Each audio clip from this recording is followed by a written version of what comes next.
दोपहर के 3 बज रहे हैं। आप देख रहे हैं मुद्दा गर्म है। मैं हूं आपके साथ प्रीति रघुनंदन। प्रवासी मजदूरों के लिए बसों के इंतजाम पर पिछले 5 दिनों से यूपी सरकार और कांग्रेस के बीच सियासी उठापटक जारी है। इस बीच अलग अलग इलाकों में मजदूर या तो पैदल जाते दिख रहे हैं या फिर सरकारी बसों में भारी भीड़ के साथ।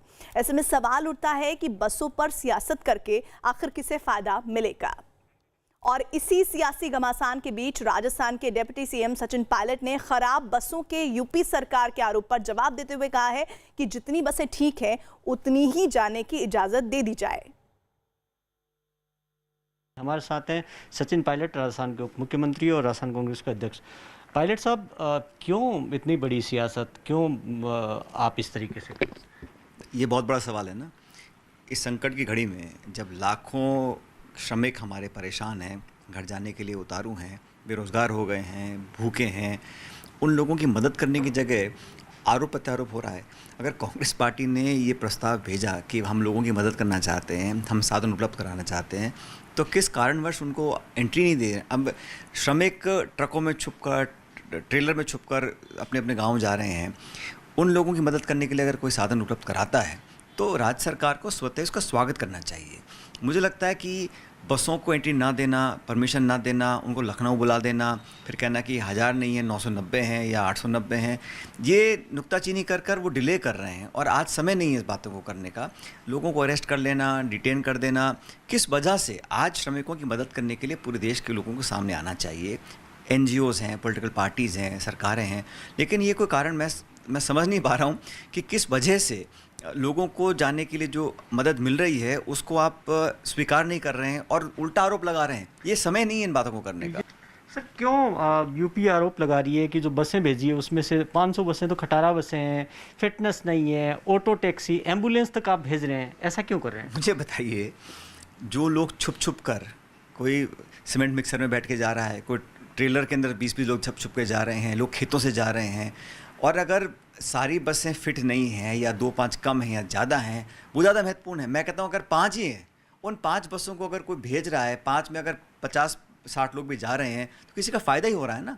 तो आप नियम कानून दिखाकर कहीं ना कहीं मुझे लगता है कि जो सोच है वो व्यापक नहीं है। सोच ये है कि अगर ये विपक्ष के दल के लोग कर रहे हैं तो उसको हम एक्सेप्ट नहीं करेंगे। ये समय नहीं है। आपको अगर विरोध करना है, आपको गतिरोध पैदा करना है, आपको वैचारिक विरोध करना, कर सकते हैं, लेकिन इस समय पर बॉर्डरों पर सड़क पर बसें खड़ी हैं, वो कितनी भी हैं, वो जाएं, इन गरीबों को अपने गांव तक पहुंचा दें। ये हम सबका सामूहिक एक ऑब्जेक्टिव होना चाहिए। वो यूपी की सरकार नहीं कर रही है। तो यूपी सरकार पर कई सवाल खड़े करते हुए सचिन पायलट हमारे साथ इस वक्त मेहमान जुड़ रहे हैं। बीजेपी से आलोक अवस्थी हैं, कांग्रेस से सुरेंद्र राजपूत जी जुड़ रहे हैं। आप दोनों का स्वागत है। आगरा में यूपी राजस्थान बॉर्डर से नीरज कुमार हमारे सहयोगी हैं। गाजीपुर में दिल्ली यूपी बॉर्डर से दीपक बिष्ट हैं। DND फ्लाईवे से हमारे साथ दिल्ली नोएडा बॉर्डर से अमित सिंह हमारे सहयोगी जुड़ रहे हैं। मैं शुरुआत आलोक अवस्थी जी आपसे करना चाहती हूँ। सचिन पायलट ने बहुत बड़ी बात बोली। उन्होंने कहा कि 5 बसें भी ठीक है तो आप 5 बसें ही भेजिए, क्योंकि जरूरत है कि बड़ी संख्या में नहीं, छोटी छोटी मदद ही प्रवासी मजदूरों के लिए बड़ी मदद साबित होगी। तो क्यों नहीं करते आप लोग ऐसी मदद?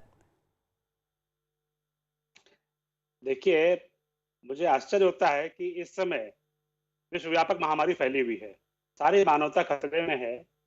श्रीमती प्रियंका वाड्रा इस समय आपदा की इस घड़ी में भी घिनौनी राजनीति करने का प्रयास कर रही हैं। जिस समय सरकार को राहत देने के लिए लगना चाहिए, वो उस समय इनके बसों के फर्जीवाड़े में लग गई है। तो ये साफ साफ मेरा ये कहना है कि जब आप राजस्थान में जो श्रमिक पैदल आ रहे हैं, आपने वहां पर अपनी बसें क्यों नहीं दी? वहां पर आपने उनको पैदल चलने क्यों दिया? सीधी सी बात यह कि पलायन आपने क्यों नहीं रोका? जब केंद्र सरकार ने लाखों मीट्रिक टन अनाज आपको दिया है 3 महीने का एडवांस में, उन श्रमिकों को क्यों नहीं दिया गया? क्यों वो भूखे मर रहे थे जो वहां से पलायन किया है? और सीधी सी बात है, जब आप राजनीति करने के लिए बसें दे रही हैं तो 460 खटारा गाड़ियां भेज दी आपने, टेम्पो और ई रिक्शा का उसमें जो है तमाम उसमें नंबर आपने दे दिए। ये कौन सा घिनौना मजाक कर रहे हैं इस समय? 297 बसें जो कबाड़ है, आलोक जी, आप फिर वापस उसी पर आ गए जिस पर लगातार बीजेपी इन 3-4 दिनों से राजनीति कर रही है। मैंने बहुत टू द पॉइंट सवाल पूछा कि भाई 5 बसें तैयार हैं, उन्हीं 5 बसों को जाने दीजिए। ये तो किया जा सकता है। चलिए इस पर मैं आगे आपसे बातचीत करूंगी। नीरज कुमार आगरा में यूपी राजस्थान बॉर्डर से हमारे साथ जुड़े हुए हैं। नीरज, अभी क्या स्थिति है बसों को लेकर और कांग्रेस पार्टी क्या अभी आरोप लगा रही है? देखिए, कांग्रेस के नेता और कार्यकर्ता यहाँ यूपी और राजस्थान बॉर्डर पे जुट गए हैं। आप देख सकते हैं, पहले नज़ारा दिखाना चाहेंगे नेहा। सुबह में ये लोग मौजूद नहीं थे जब हम आपसे 10 बजे बातचीत कर रहे थे, लेकिन इस वक्त सैकड़ों कार्यकर्ता यहाँ मौजूद हैं और इनकी मांग बार बार प्रशासन से यही है, यूपी प्रशासन से, कि उन्हें इजाज़त मिले। पीछे हमारे बसों की कतारें देख सकती है, 800 से 900 बसें हैं और इनकी यही मांग है तमाम कांग्रेस नेताओं की कि जल्द से जल्द इजाज़त दी जाए ताकि ये बसें जाएं। लेकिन अगर इजाज़त नहीं मिलती तो क्या विकल्प है? हमारे साथ जुबेर खान है, पार्टी के नेता, उनसे बातचीत करते हैं। क्या विकल्प होगा, क्योंकि लगता तो नहीं कि यूपी सरकार आप लोग को इजाज़त अब देगी। देखिए, क्योंकि हम 17 तारीख को भी आए थे और कल जो हम बसें लेकर आए हैं, जो हमारे नेता आदरणीय प्रियंका जी ने चिट्ठी लिखी थी योगी आदित्यनाथ को जी कि 1000 बस की हम आपको फ्री में देना चाहते हैं, जो लेबर सड़कों पर चलते हैं उनके चलने के लिए। हम यहाँ कल सुबह 11 बजे से आए हुए हैं। कल शाम तक हमको लटकाते रहे, परमिशन दे रहे नहीं दी। शाम को 6:30 बजे मना कर दिया। फिर हमने कोशिश आज पूरे दिन भर की है कि हम कोशिश कर रहे हैं कि हमको परमिशन दे दी जाए। हमारा विश्वास है कि कभी न कभी तो इनको दया आएगी। नहीं, दया अगर नहीं आएगी, प्रियंका गांधी के दफ्तर से कहा गया कि 4 बजे तक वो यहाँ बसें रखेंगे, तो क्या बसें लौटेंगी? देखिए, 3:30 बजे हमारी नेता आदरणीय प्रियंका जी पे फेसबुक पे लाइव प्रेस कॉन्फ्रेंस कर रही है। हमें देखते हैं वो क्या निर्देश देती हैं। हम 4 बजे तक यहाँ टिके हुए हैं और हम कोई यहाँ कानून नहीं तोड़ने के लिए आए हैं। हम यहाँ कोई हंगामा करने के लिए नहीं आए। आप हंगामा करने नहीं आए, व्यवस्था बनाने। उमेश जी, आप क्यों आए हैं यहाँ? देखिए, जैसा कि आप देख रहे हैं बहुत दिनों से कि गरीब मजदूर तबके के जो लोग हैं बहुत परेशान थे। हमारे नेता आदरणीय प्रियंका गांधी जी ने कहा कि भाई हमसे बस ले लो, ये लोग जनता परेशान है, यहाँ राजनीति नहीं होनी चाहिए। लेकिन इन्होंने कहा हम बस ले लेंगे, फिर बसें मंगा ली गई, करोड़ों रुपए का खर्चा हो रहा है। ये ऐसी विरोधी सरकार है जो मजदूर जो घर से निकल के चलाता रोजी रोटी के, उन सबकी दुश्मन सरकार है। ना प्रियंका गांधी की बात मान रही है, ना कानून को मानते हैं, ना गरीब को मान रहे हैं, ना सिर्फ अमीरों की सरकार है। और इन्होंने ये स्थिति पैदा कर दी है कि कोरोना की महामारी को भी राजनीति में बदल दिया है। ये ऐसी सरकार है, मोदी सरकार, बिल्कुल विरोधी कोरोना की महामारी को कौन सियासत में तब्दील कर रहा है और सियासत की वजह से प्रवासी मजदूरों की मदद नहीं हो पा रही है, ये एक बड़ा सवाल बना हुआ है। मैं नीरज आपके पास आऊं उससे पहले इस सारे सियासी घमासान के बीच मजदूरों के लिए बसों के मुद्दे पर रायबरेली से, जी हाँ, रायबरेली से कांग्रेस विधायक अदिति सिंह ने अपनी ही पार्टी को निशाने पर लिया है। उन्होंने ट्वीट किया है, उन्होंने लिखा है, कोटा में जब यूपी के हजारों बच्चे फंसे थे तब कहां थी ये तथाकथित बसें? तब कांग्रेस सरकार इन बच्चों को घर तो छोड़िए बॉर्डर तक न छोड़ पाई। तब श्री योगी आदित्यनाथ जी ने रातों रात बसें लगाकर इन बच्चों को घर पहुंचाया। खुद राजस्थान के सीएम ने भी इसकी तारीफ की थी। आपदा के वक्त ऐसी निम्न सियासत की क्या जरूरत है? 1000 बसों की सूची भेजी, उसमें भी आधी से ज्यादा बसों का फर्जीवाड़ा, 297 कबाड़ बसें, 98 ऑटो रिक्शा और एम्बुलेंस जैसी गाड़ियां, 68 वाहन बिना कागजात के। ये कैसा क्रूर मजाक है? अगर बसें थीं तो राजस्थान, पंजाब, महाराष्ट्र में क्यों नहीं लगाई गई? ऐसे टाइम में आप सरकार का टाइम बर्बाद कर रहे हैं, गलत सलत सूची दे रहे हैं, पॉलिटिकल प्रेशर क्रिएट कर रहे हैं। एक ड्यू डिलिजेंस होती है। मेरा मानना है कि जैसे जब माननीय मुख्यमंत्री जी ने कोटा बसेस भेजी थी अपने यूपी के बच्चों को वापस लाने के लिए जो वहाँ फंसे हुए थे, ऐसा तो है नहीं कि उन्होंने बस वहाँ जाके खड़ी कर दी और फिर प्रेशर बनाना चालू किया कि खोलो खोलो, हमको जाने दो, हमको लाने दो। पहले उन्होंने परमिशन वगैरह ली और इसीलिए इतना स्मूथली पूरा प्रोसेस हो पाया। पहले से उन्होंने परमिशन ली थी, तब यहाँ से वाहन भेजे गए और बच्चों को लाया गया। इसी तरीके से यदि पहले अगर वो पूरा ड्यू डिलिजेंस कर लेते, पहले पूरी जो भी इसमें प्रोसीजर या प्रोटोकॉल होता है उसका फॉलो करते, परमिशन ले लेते और तब अपने वाहन या अपने साधन और बसेस भेजते, तो ज़्यादा ये इफेक्टिवली काम हो पाता है, ज़्यादा प्रोडक्टिविटी रहती। जाहिर है अगर आप बॉर्डर पे ऐसे बसेस वगैरह खड़े तो आप लोगों को क्या इसमें राजनीतिकरण की महक नहीं आ रही है? मुझे तो आई। सुरेंद्र राजपूत जी, अदिति सिंह को आप सुन रहे थे। नियम कायदे का आपने पालन किया होता, अनुमति ली होती तो ये नौबत ही नहीं आती। जैसा यूपी सरकार कोटा से ले आई छात्रों को, वैसे आप भी इस तरह से प्रवासी मजदूरों की मदद कर पाते। ये आप ही के एमएलए कह रही हैं। हाँ प्रीति जी, अब हमारी एमएलए नहीं, हमारी निलंबित एमएलए, ये भारतीय जनता पार्टी में आवेदन लगाई हुई एमएलए हैं और इनको भारतीय जनता पार्टी की चाटुकारिता करनी है तो इस तरीके की बात कर रही हैं। ये भूल गई हैं इस बात को कि कोटा से जो बच्चे आए थे वो उत्तर प्रदेश और राजस्थान दोनों की बसों में आए थे, अकेले उत्तर प्रदेश की बसों में नहीं आए थे। जानकारी के अभाव में और चाटुकारिता करने के लिए कोई कुछ भी आरोप लगा दे, हमें उस पर रिस्पॉन्ड नहीं करना। आदरणीय हृदय नारायण दीक्षित जी के यहाँ हमारी याचिका लंबित है और हम चाहेंगे भारतीय जनता पार्टी से कि जल्दी से जल्दी वो हृदय नारायण दीक्षित जी से, विधानसभा अध्यक्ष से, इनके खिलाफ अपना फैसला करा दे और वो पार्टी विरोधी गतिविधियों के कारण दोबारा चुनाव लड़े अयोग्य होकर के। पता चल जाएगा कौन कितने पानी में है। नहीं, लेकिन सुनील राजपूत जी एक बात और है, अगर आपके खिलाफ कोई बोले तो आप बोल देते हैं कि बीजेपी के लिए आवेदन लगाया हुआ है, ये बात तो ठीक नहीं है। आप उन्हें अपनी बात को तर्क से आप काटिए, लेकिन इस तरह से किसी को भी किसी के साथ खड़े कर देना ये बात ठीक नहीं है और बिना तथ्यों के तो बिल्कुल भी ठीक नहीं है। मैं दीपक बिष्ट का रुख करना चाहती हूँ, गाजीपुर में दिल्ली यूपी बॉर्डर पर जुड़े हुए हैं। दीपक, वहां पर क्या स्थिति है इस वक्त? कांग्रेस आगे का टेक क्या ले सकती है? देखिए प्रीति, यहाँ पर मैं सुबह से लगातार हूँ और हम रिपोर्टिंग करके दिखा रहे हैं प्रवासी मजदूरों की हालत को। आप यहाँ पर मेरे दाहिनी तरफ देखेंगे, ये महिलाएं हैं और जिनमें बच्चे भी हैं। ये सुबह से यहाँ पर भूखे प्यासे बैठे हैं। कई लोग यहाँ, स्थानीय लोग जो है मददगार, यहाँ पर पानी की बोतल देते हैं। लेकिन इन्हें अभी भी सवाल यही है कि हमारे लिए जो बसें आने वाली हैं वो कब आएंगी, कहाँ से आएंगी, किसकी मदद से आएंगी, इनको कोई जानकारी नहीं मिल पा रही है। सुबह से ये लोग यहाँ पर अलग अलग झुंड बनाकर, कोई बिहार जाना चाहता है, कोई यूपी के अलग अलग जिलों में जाना चाहता है, लेकिन इन्हें आगे नहीं जाने दिया जाता क्योंकि दिल्ली पुलिस इन्हें आगे नहीं जाने देती। अगर कोई आगे चला जाता है तो यूपी पुलिस वहां से वापस लौटा देती है। इनका सवाल यही है कि हमें हमारे घर तक पहुंचा दो। लेकिन सुबह से यहाँ पर ये आप देख सकते हैं प्रवासी मजदूरों की पूरी लंबी सी लाइन यहाँ सैकड़ों की तादाद में अलग अलग बिखरे हुए से नजर आ रहे हैं क्योंकि धूप बहुत तेज है, लू चल रही है। उसके बावजूद इनकी हालत जो है यहाँ पर देखी जा सकती है प्रीति। लेकिन अभी भी इनका सवाल यही है कि कोई उन्हें छोड़कर आए, लेकिन कौन छोड़कर आएगा ये उन्हें अभी तक कोई नहीं बता पा रहा है। आलोक अवस्थी जी, मैं आपके पास इस सवाल का जवाब लेना चाहती थी, लेकिन उससे पहले खबर आप तक पहुंचाना चाहती हूं आप सभी तक। वो ये कि उत्तर प्रदेश पुलिस ने दिल्ली कांग्रेस की ओर से भेजी गई बसों को नोएडा बॉर्डर से वापस भेज दिया है। इसी पर रिपोर्ट देखिए। प्रियंका गांधी ने उत्तर प्रदेश सरकार को जिन 1000 गाड़ियों का वादा किया था, उन्हीं में से तकरीबन 125 से लेकर 150 तक की बसें डीएनडी में खड़ी हैं जो कि दिल्ली से नोएडा जाने वाली थी। तो ये वो बसेस की लाइन आप देख रहे हैं जो नोएडा जाने की तरफ खड़ी हैं, लेकिन इन बसों को टोल बॉर्डर से वापस कर दिया गया है। ये दूसरी तस्वीर हम दिखा रहे हैं जहां पर आप देखेंगे कि बसेस जो हैं वो घूमकर वापस दिल्ली की तरफ आ रही हैं। नोएडा पुलिस का कहना है कि किसी तरीके की कोई परमिशन नहीं है, ऐसे में इन गाड़ियों को बॉर्डर पार करने नहीं दिया जाएगा। फिलहाल भी जो गाड़ियां हैं वो जाने की कोशिश कर रही है और टोल बॉर्डर पे खड़ी नोएडा पुलिस उन्हें यहां से वापस दिल्ली की तरफ जाने को कह रही है।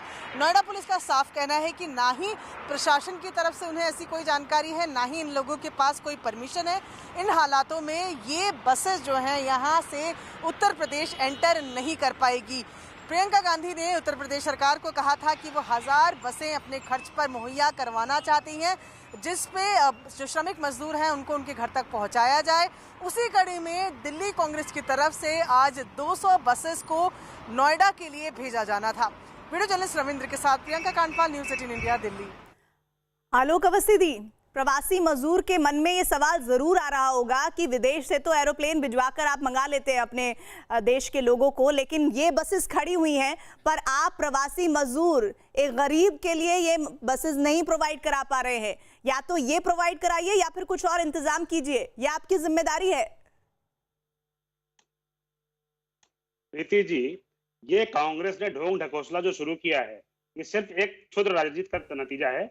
प्रदेश सरकार के पास पर्याप्त बसें हैं, 12,000 यूपी एसआरटीसी की बसें लगी हुई हैं, 15,000 बसें हमने प्राइवेट अनुबंधित की हुई हैं, टोटल 27,000 बसें इस समय लगी हुई हैं और हम बराबर प्रवासियों को लेकर जा रहे हैं।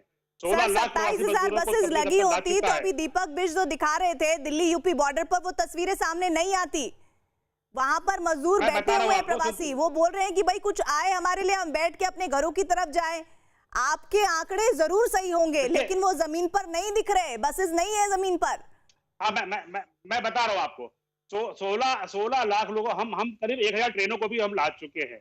लेकिन मैं पूछना चाहता हूँ श्रीमती प्रियंका वाड्रा जी से कि क्या राजस्थान परिवहन की बसें भी प्रियंका वाड्रा जी की क्या नानी के घर से आई थी? आखिर प्रियंका के इशारे पर ये जो सियासी ड्रामा चल रहा है, राजस्थान परिवहन की बसें वहां पर प्रियंका वाड्रा की सूची में कैसे शामिल है? क्या प्रियंका राजस्थान की चीफ मिनिस्टर है? क्या प्रियंका वाड्रा राजस्थान की चीफ मिनिस्टर है? एक परिवार के इशारे पर राजस्थान परिवहन की बसें कैसे आ रही है? वहां पे प्राइवेट बसों की बात होती है, आप मान लेते। राजस्थान सरकार की बसें प्रियंका वाड्रा के पार्टी के तरफ से कैसे आ सकती हैं? सरकारों के द्वारा तो आपन सहयोग हो सकता है, लेकिन श्रीमती प्रियंका वाड्रा राजस्थान परिवहन की बसें कैसे ला सकती है? एक राज्य सरकार की क्या वो चीफ मिनिस्टर है क्या? उनके इशारे पर सरकार की बसें कैसे दौड़ सकती है? मैं पूछना चाहता हूँ कि कौन सा ढोंग डपोला चल रहा है इस समय? आप जो है राज्य सरकार की बसों को ला रहे हैं, आपके राज्य में पैदल मजदूर चल रहे हैं, उसमें चिंता नहीं कर रहे जहाँ पे आपका शासन है। महाराष्ट्र में 3-3 हजार रुपए दे करके ट्रकों के ऊपर आप बच्चों को भेज रहे हैं।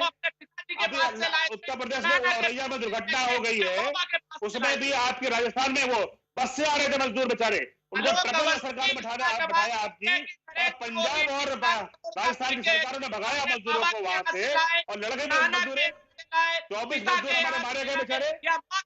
तो सीधी सी बात ये है कि ये प्रियंका गांधी वाड्रा अपने नाना की घर से बसें ना लेके आए, राजस्थान परिवहन की बसें लेकर के ना आए। राजस्थान परिवहन की बसें सरकार की बसें हैं, वहां के मजदूर के काम आनी चाहिए। राजस्थान में मजदूर पैदल चल रहा है और आप जो है यहाँ पर जो है नाटक कर रहे हैं। वहां पे पंजाब में देखिए, आप लोगों के इसी दोषारोपण की जो खमियाजा है वो प्रवासी मजदूर भुगत रहा है। उसे ये जो खड़ी हुई बसें हैं ना, इन बसेस के भीतर घुसने की बस वो एक मौका तलाश रहा है। उम्मीद की किरण है कि ये बसेस या फिर इस तरह की दूसरी कोई बसेस उनके लिए आएंगी, वो बैठेंगे, अपने गांव घर पहुंच पाएंगे और चैन की सांस ले पाएंगे। लेकिन वो सुकून उनके जीवन में कब आएगा? अभी 2 दिन बाद आएगा, 4 दिन बाद आएगा, या फिर महीने भर बाद आएगा? वो परेशान है इस बात को सोच कर। लेकिन आप लोग हैं कि सियासत से बाजी नहीं आ रहे हैं। इधर रॉबर्ट वाड्रा ने उत्तर प्रदेश सरकार को नसीहत दी है कि प्रदूषण और इंश्योरेंस के सर्टिफिकेट पर ध्यान देने की बजाय मजदूरों पर ध्यान दे। और अगर हमने जितने भी बस हैं, अगर हमने इंतज़ाम किए हैं, आपको जो सर्टिफिकेट, जो पोल्यूशन टेस्ट, हम पोल्यूशन टेस्ट में ज़्यादा ना ध्यान दें और लोगों के टेस्ट कराएं, उसमें ज़्यादा दिलचस्पी लेनी चाहिए। अगर कोई कुछ कर रहा है तो उसको समझें। कोई एयर कंडीशन ऑफिस में या मतलब टीवी के द्वारा ये ना बोलें कि भैया कि ये गलत हो रहा है, वो गलत हो रहा है, ये टेस्ट होना, ये पोल्यूशन चेक चाहिए, या ये इतनी गाड़ियाँ, जितनी गाड़ियाँ उतनी तो भेजो आप।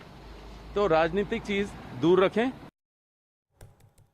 तो राजनीतिक चीज ना बनाए इस मुद्दे को, और जितनी बसेस हैं उन पर ध्यान दिया जाए, उन्हें किसी तरह से रफा दफा किया जाए। रॉबर्ट वाड्रा कह रहे थे। आलोक जी, जरा मुझे इस बात का जवाब दीजिए सर कि सर्टिफिकेट मिलना चाहिए बसों को, बहुत जरूरी है। वो कह रहे हैं कि पहले आदमी का आप टेस्ट करा लीजिए, बसेस का टेस्ट तो बाद में हो जाएगा। इसका क्या जवाब देंगे आप?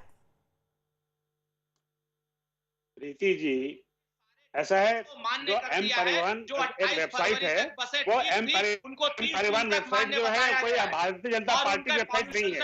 आप स्वयं भी डाल करके नंबर को डाल सकती हैं। फिटनेस सर्टिफिकेट नहीं है, गाड़ी अगर फिट नहीं होगी, कोई मजदूर दुर्घटनाग्रस्त होकर के मर जाएगा तो उसकी कौन जिम्मेदारी लेगा? अरे चुप रहिए राजपूत जी, मेरी बारी है, प्रश्न पूछा, मुझे जवाब देने दीजिए। आप अपनी बारी में बोलिएगा। तो क्या हम मजदूरों की जान को जोखिम में डाल देंगे? कांग्रेस किस तरह का? सुरेंद्र राजपूत जी, ये बात तो सही है, आलोक अवस्थी जी कह रहे हैं।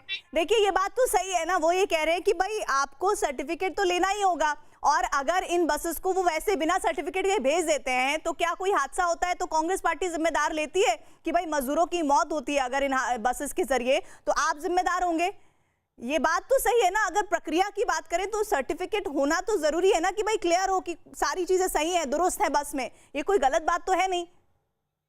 इनको जानकारी ही नहीं है, भारत सरकार ने नहीं, उत्तर प्रदेश के परिवहन सचिव ने यह क्लियर किया है कि जिसके पास 20 फरवरी तक का सर्टिफिकेट है फिटनेस का, वो 30 जून तक मान्य है। ये मैं नहीं कह रहा हूं, आपके सर्टिफिकेट नहीं है, सचिव कह रहे हैं। ये लोग पढ़ लिख करके नहीं आते। उनके जो है आरसी खत्म हो चुकी है, झूठ फैला रहे हैं नहीं यहाँ नहीं पे आप। आलोक जी आप क्या कह रहे हैं? आप ये कह रहे हैं कि उनकी जो वैलिडिटी है वो सारी 1000 की 1000 बसों की खत्म हो चुकी है, आप ये कहना चाह रहे हैं? मैं 1000 बसों की नहीं कह रहा हूँ, मैं 460 ऐसी खटारा गाड़ियों की कह रहा हूँ जिनकी वैलिडिटी 2013 में समाप्त हो गई है। वो गाड़ियां कंडम हो गई हैं, वो खटारा हो गई है, उनको सड़कों पर चलने की इजाजत नहीं दे सकते। अच्छा, आपने 400 आलोक जी आपने 460 बसों की बात कही, आपने 460 बसों की बात कही ना, तो 540 जो बसेस है वो ले लीजिए, उनको अनुमति दे दीजिए। सीधी सी बात ये है, बसों की जरूरत होगी तो हम जरूर ले लेते हैं, हमारे पास पर्याप्त बसें हैं। पंजाब में लोग पैदल चल रहे हैं और राजस्थान में लोग पैदल चल रहे हैं। अरे उनकी शक्ति अपने राज्य में लगाने, जहाँ की सरकारों को उनकी जनता ने कांग्रेस को चुना है वहां पर वो ध्यान नहीं दे रहे। उत्तर प्रदेश में जब पर्याप्त साधन मौजूद है, हमारे पास बसें सारी मौजूद है, सरकार पहले दिन से काम कर रही है। 16 लाख मजदूरों को हम ला चुके हैं, ये अपना पलायन तक नहीं रोक पा रहे, मजदूरों को रोजगार नहीं दे पा रहे, खाना नहीं दे पा रहे, भूखे प्यासे बेचारे सड़कों पर फिर रहे हैं। राजस्थान में आप हालत देखिए, राजस्थान में वहाँ बसें नहीं है, वहाँ की परिवार की बसें हैं तो कांग्रेस पार्टी की व्यक्तिगत जागीर बन करके उत्तर प्रदेश में लाई जाएंगी। ये कौन सा, मैं तो पहली बार देख रहा हूँ कि प्रियंका वाड्रा के हुक्म से जो है राजस्थान परिवहन की बसें, सरकार की बसें आ रही हैं। तो ये किस इशारे पे आ रही है? क्या राजस्थान परिवहन की बसें हैं प्रियंका वाड्रा की गुलाम हो गई है? क्या वो सरकार की प्रधान? आलोक अवस्थी जी, सुरेंद्र राजपूत जी, आप दोनों की बातों को तमाम लोग सुन रहे हैं, देश के लोग सुन रहे हैं और वो समझ रहे हैं कि आप लोग भले ही कितनी ही तू मैं कर लें, लेकिन प्रवासी मजदूर, हमारे मजदूर जिन्होंने राष्ट्र निर्माण में बड़ी भूमिका निभाई है, उनके लिए फिलहाल आप लोग दावे कर रहे हैं, बातें बना रहे हैं, जमीनी हकीकत बिल्कुल कुछ नहीं दिख रही है, क्योंकि मजदूर परेशान है, तपती धूप में पैदल चलने को मजबूर है या फिर यहाँ वहाँ पड़ा हुआ है। आप दोनों का बहुत बहुत शुक्रिया हमारे साथ जुड़ने के लिए।